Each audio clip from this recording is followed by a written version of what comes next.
Hi, Dr. Dwyer. So this is our preview for our presentation and a little check-in.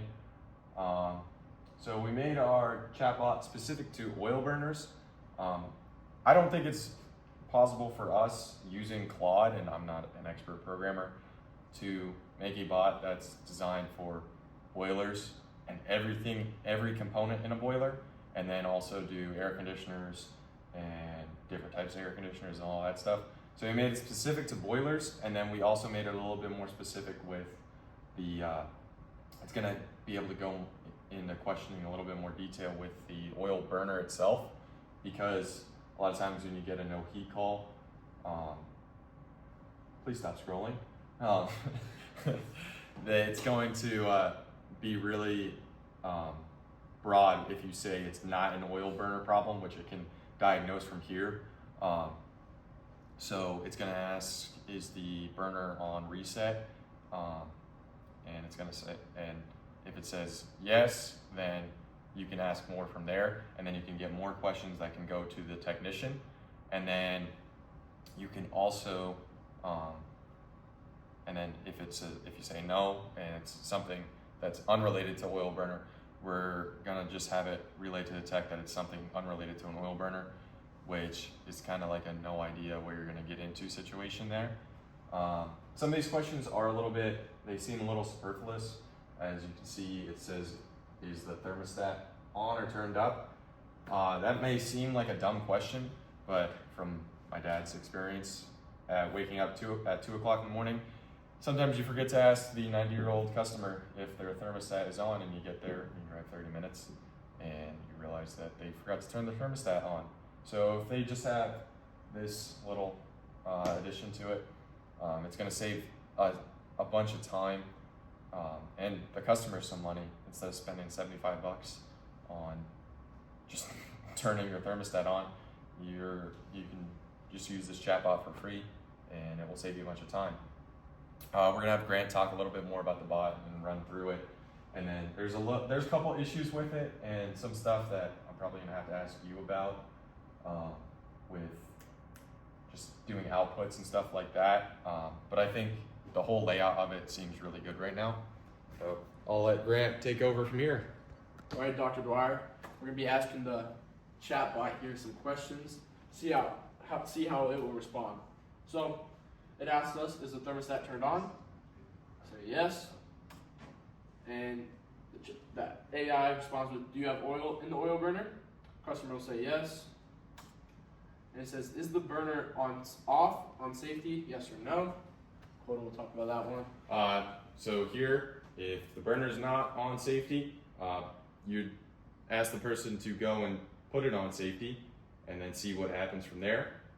If you say no, then go and do that. Yes, go turn, and then it's going to ask from what Grant is going to say. So the yes. customer will then say yes again. And then, did you push the reset button? If you say no, then you don't really know what you're getting into there. That's going to relay to the tech.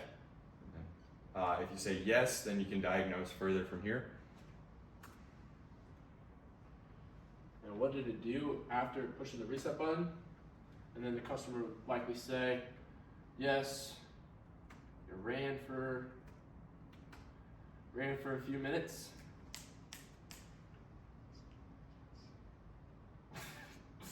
Let's say it ran for a few minutes. And then it shut off.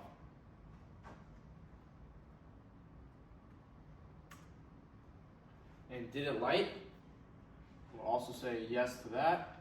And if you say no, then it can diagnose the issue from here. But to keep this going a little bit more and show the full problem of the bot, or full abilities of the bot, it can diagnose the possible issues. If you said no, then it would be a different array of issues here. Here's one problem we're having with it.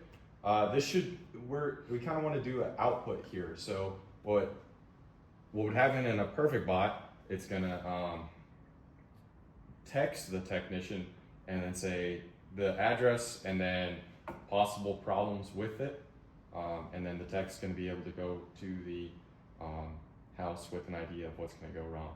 So, thank you. And Grayson's going to talk further about how we're going to present this. All right, Dr. Dwyer. So this is our closing remarks on our presentation. I'm going to be talking about what we are planning on doing for our actual presentation. So right off the bat, obviously, we're going to explain what our AI is going to be used for and how it's going to be used in HVAC and like the benefits of it. And then after that, we're going to briefly hit some of the coding that we did and how we had to fix some of it to get like actual answers from the AI because Claude didn't do a great job right off the bat. And then after that, all three of us probably are going to do sample conversations with our AI to show all the possible results that we can have from that and all the different paths that we programmed it to have. And then after that, we're going to dive deeper into our codes and get more specific after everyone has had a chance to see like the outputs and inputs that we produce, so it's easier to understand our code. And then from there, we're probably going to touch on all like the benefits that this is going to bring. And obviously this class is to help us learn AI, so we're going to talk about how from this we're like able to use AI to create another like AI system for us, like how we can have it write codes for us, stuff like that, and just like the overall better understanding we have from this project. Yeah. And really implement the AI into even like Colton's father's business and just learn to help people, you know? I mean, Yeah, we're all about helping people here, so. All right, see you later, Mr. Dwyer. Dr. Dwyer. Mr. Dwyer? Dr. Dwyer. Sorry, my bad, that's on me. Sky. Have a good night.